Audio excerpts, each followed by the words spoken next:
Do you feel you were born for more? Get ready to uncover your God-given purpose so you can impact the world with your gifts, your talents, and your story. Welcome to the Purpose Power Summit. I'm your host, Mimika Cooney. Today, we are talking about birthing new purpose during a crisis. Now, many of us have gone through this in life, whether we're currently going through it or have been through it in the past. There will always be something that will sort of kick up the mud in our lives that we have to deal with. So today's guest is really going to help you work through those mental shifts that you need to make in order to move yourself forward so that you don't have to feel stuck. So Dr. Barbara Lowe is a licensed psychologist, founder and owner of Greenleaf Psychological Services, somatic experience practitioner, EMDR practitioner, a board certified life coach, educator, lay minister, and author. She and her husband, Pastor Tim Suave, are founders of the World's Women's Wholeness Summits, dedicated to unity with diversity, legacy, and women's wholeness from a mental health and faith integrated platform.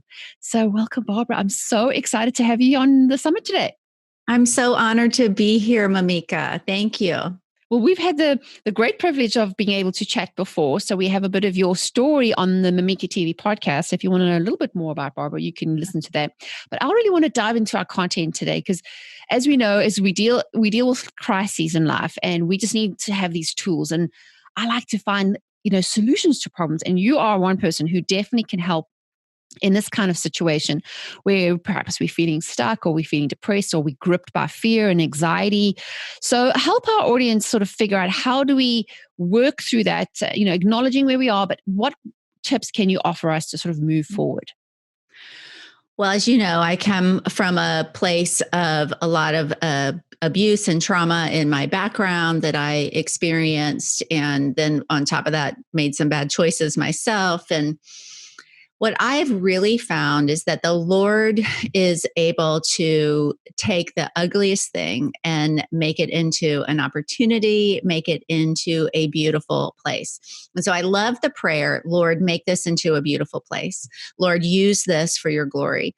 And I have done that with all the hard things that I've gone through. And now I do find that God has used each one of those things in my life to really help others, which is my calling. My calling is to build people. So whether it is the people in my practice, my teams, we have a team of about 15 at my practice, psychological practice, or whether it's the people who follow me online or the people who are in the Hearts Returning Home healing course, etc. I love to build people. So that's my calling. And the Lord has allowed me, he's turned every hurt, broken place into platforms for ministry where I can build people. I know not everyone is called to build people the way I am, but I do know that this principle works, that nothing is wasted, nothing is broken with the Lord, and that trials are actually often the most fertile season for something new to be birthed out of. Exactly. So kind of think of it, trials are like training. We're kind of getting ready for the next step. Like we now to retire ourselves with a new set of wheels to go on a new journey, which is exciting. So even though it might seem dark and depressing and very difficult, it's kind of like just knowing that there is a light on the other side. So if someone is feeling stuck right now and overwhelmed by the fear and anxiety and the fear mongering that's going on in the world, what would that first step be that you would advise them to do in order so they can start to figure out, listen, what do I do with this mess? I definitely think you can do some self-soothing. You can do some things to distract yourself. You can maybe Google the 5, 4, 3, 2, 1 meditation or progressive relaxation and use those tools to relax yourself.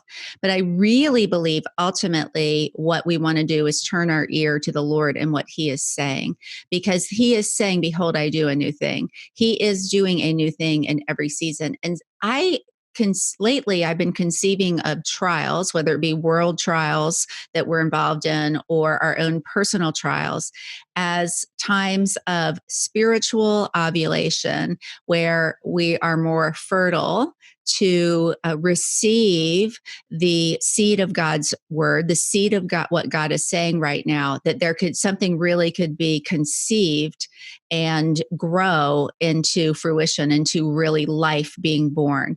And I really think this idea of seeing trials as opportunities, trials as a place where God's doing something new, trials as a place where God is saying something that's in direct contrast to what our flesh might be saying or what the spirit of the world might be saying.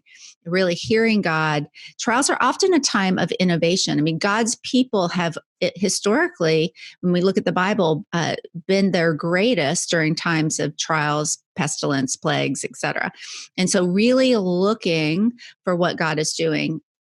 I know during some of my greatest trials, like one of them was probably when my first husband left me in a huge betrayal when I had 2 little kids, and I had to change everything about my life because nothing worked anymore the way it used to.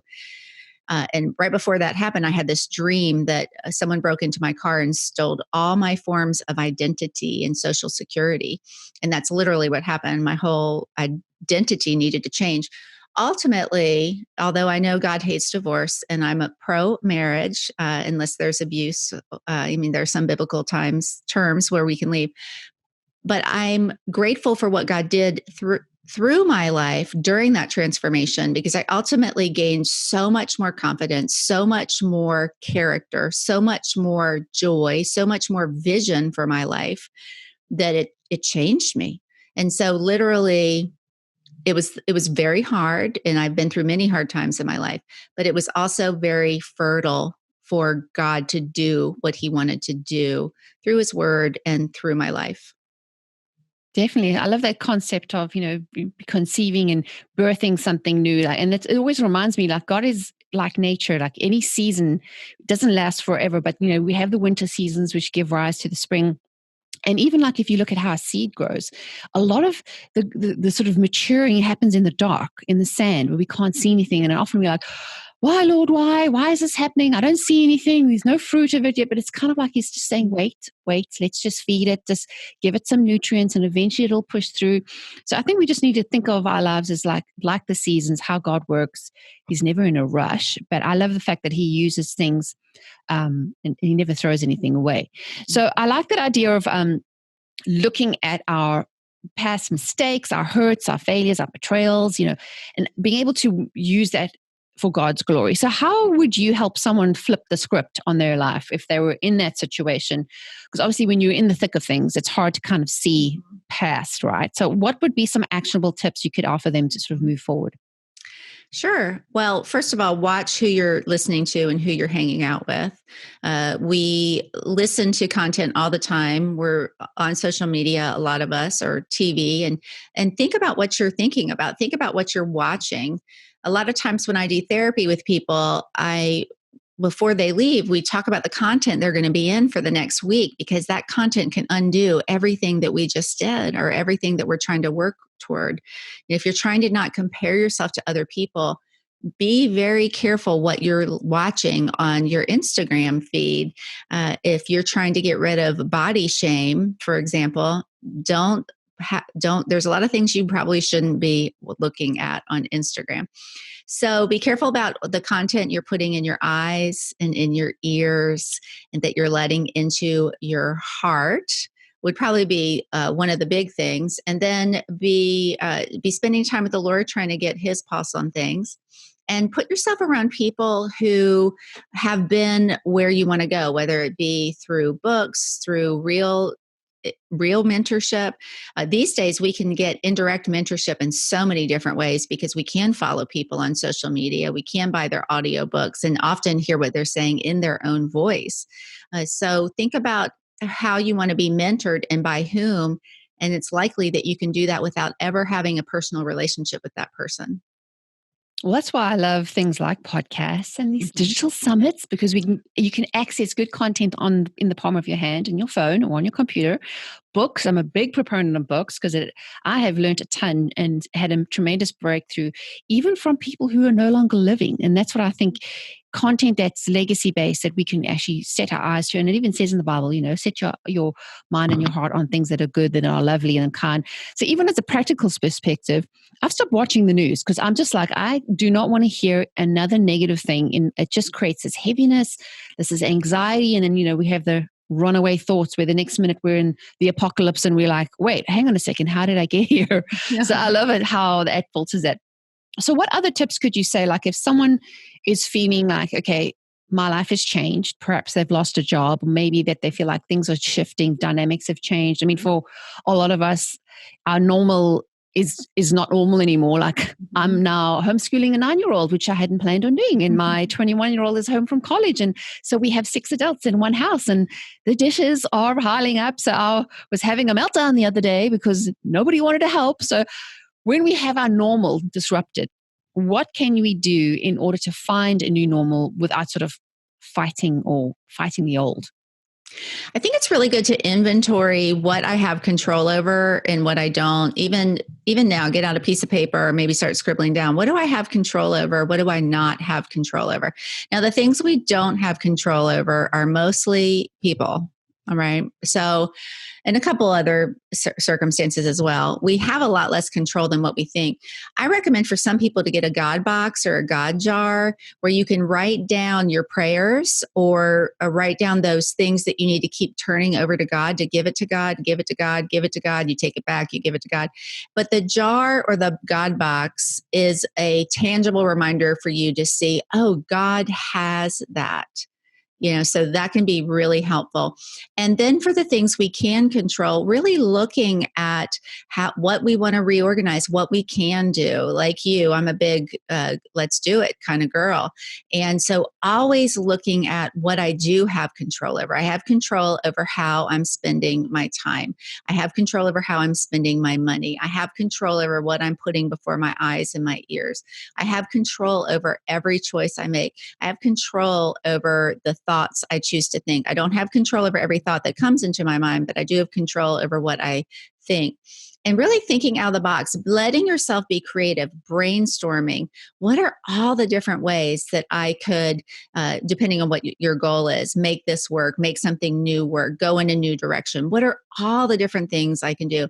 For example, sometimes I work with people who are in a job that they don't like, but they're so far in that leaving, there aren't very many options for leaving because of different life circumstances. Maybe they could never replace the income and so much of their life is built on that income, or they're close to enough to retirement that they just need to stay with this organization and kind of bear it. So what we do is we look at, well, what can you do within the organization? Can you change what you're doing? Can you make some kind of lateral move where you're closer to something that you're passionate about? So we want to look at what can you change, and really think outside the box. If you lost a job and feel like you need to go in a different direction and you're putting out a ton of resumes and no one is biting, what can you add to that resume? Can you take a class? Can you get something new on your Vita? A lot of times we just keep doing the same thing over and over, wishing it were different. We actually have tremendous efficacy. That means we can make a difference for ourselves and in our life. We need to work on our self-efficacy, that I can do things that can make a change for the better. A lot of times this feeling of helplessness, or like a learned helplessness, can come from things in our childhood where we felt like we were trapped. But as adults, we really aren't trapped. And sometimes we need to do the deeper work. That's why I do things like offer the Heart's Returning Home course, or also have the Find Your Happy course, where we can work on some of those underlying things. But we are adults, and so we have options, and we need to own those options and move forward and be creative. Really think outside the box and brainstorm with other people, because they might have some ideas that you have kind of boxed yourself in and not be able to think. But try to do it in a way that you're not going to be defensive, and with someone that won't be critical. Yeah, that's pretty good. So someone who can kind of say, because I know a lot of us, we get into a habit of just doing things. We don't realize what our gifts and talents and things that come naturally to us. Because I find this with people that I've coached as well, is that they just dismiss their strengths because it's so easy. And they feel like they have to put a lot of effort into their weaknesses, and constantly focusing on the weaknesses results in more of a defeatist attitude. And then you feel defeated, you're not going to want to continue. Mm-hmm. So kind of like flipping the script on, what do I have to offer? And I get excited about these times because I think it's an opportunity for a reset. Mm-hmm. No matter whether your situation, your family dynamics have changed, or your job situation, I feel now is the best opportunity for anybody to start something new, especially from like an entrepreneurial background. Like I'm like, okay, what opportunities are there? As you said, like start something, do a course. Like if you're not tech savvy, there are so many accessibility to fabulous content we've never had before. Like, I don't know about you, Barbara, but at school, I would be like having to take to the library and photocopy paper. Now in the palm of my hand, my 9-year-old has figured out how to do things that I was like, oh, that's a thing. So embracing the new, right? Yes. So how else would you say, so someone is thinking, well, maybe I don't feel like I've got skills, or I don't know, how do I find those? You can ask your mom, and obviously mom and grandma are going to say you're fabulous, because obviously we are fabulous in their eyes. But how then do you handle that criticism? So like if someone says to you, you could really do this better, how would you help someone sort of work through that part of not being defensive and being able to take that and use it constructively? Yeah. Well, I have to say, I'm not perfect at this either. It's hard to be criticized. It's interesting that in the Bible, one time a donkey talked, right? So think about what another word for donkey is, right? So sometimes 3 donkeys might tell you something, if you know what I mean by donkey, the other word for donkey. But if 3 of them say it, there might be something true there. And so one of the things that helps me is, if I've gotten this feedback from a couple different people, even if I don't like this feedback, there might be something true about it. So look at things kind of in a summative manner like that. If something's really out from left field and no one else has ever said anything like that to you, maybe it's not true. Maybe you can throw it away. But it's good to consider. And it's good to consider that we all have hidden faults. We all have areas about ourselves that we don't see. The Bible talks about, forgive me for my hidden sins. And the Johari window, we talk about that there are pieces of me that I can see and that you can see. And then pieces that I can see, but you can't see. And pieces you can see, but I can't see. And then pieces neither one of us see. But God sees all. And so realize that we all are flawed and fabulous. We all can grow. And I think it's good to ask feedback from others. What do you think my strengths and weaknesses are? It's hard, takes a lot of humility, but it's really good for growth. Exactly. I think it's great. I mean, I think the whole point is, like, I love how you've said this before, being flawed and fabulous, that you can still be fabulous. You don't have to be perfect. And I think our society, with the likes of, social media, we're always comparing ourselves as if we're meant to be some invisible standard. But I think what we can do is readjust it and say, we just need to do us, like be you. You don't have to be anybody else. Mm-hmm. Exactly. Well, that is such great advice. And I know I could sit and talk forever with you, because we've got so many things we could and this, and what about this, and what about this. But what I wanted to ask you is, if you had to sort of put it into a little package and say as a takeaway, so what do you want people to take away from this that they can do today to really change things? Well, I would say, again, own what you can do. I do think it's important to work on your past and where your past is present and clear that, because it's probably impacting you a lot more than what you realize. And so I would definitely recommend going through a time of healing from your past, because it might be blocking some opportunities that you really want. I know sometimes God just won't move us forward until we've dealt with some of the things from our past. And crisis, we started out talking about crises. Crises are the best time to work on things from our past, because what happens is things that we push down to the basement that are kind of always there but have been pushed down a little bit, fears and hurts, they begin to come up. So you go through a crisis, and this feeling of no one's holding on to me. I don't belong to anyone. No one's there for me. I'm not going to be taken care of. I'm not going to have what I need. Well, that probably came from a hurt that happened in the past. And we can do things to clear that. The Hearts Returning Home course, we satisfy unmet needs. We also, we work on also time reversing trauma and healing boundary ruptures. And so, letting, and there are other courses and methods out there, but letting yourself go through that healing time with the Lord and using the crisis for that, as well as looking at what you can do, being creative, all the pieces we've talked about. So working on what you can do, and that includes what you can do putting out there, but also what you can do in here. Definitely. And that is so super important. It's like I like to always say, you need to deal with the junk in your trunk. Otherwise it's going to weigh you down. It's like carrying a bag of rocks that just, you don't notice it anymore because you just get used to the weight. And it's amazing when you take that weight off. It lightens the load. And also, like when you're saying in terms of crisis, I always think in metaphors and pictures. It's like a tube of toothpaste, right? We have it and we squeeze a little at a time, but when a crisis, you really squeeze it, then you know what's inside. And you're like, oh my gosh, I'm making a mess everywhere. So I always think it's good to do the hard work and then we can move forward, because it is amazing how things open up to us when we're not defensive. We don't get angry. We don't snap at people. We aren't critical, or we aren't angry, and we kind of wonder, why am I like this? So that is some really, really great resources.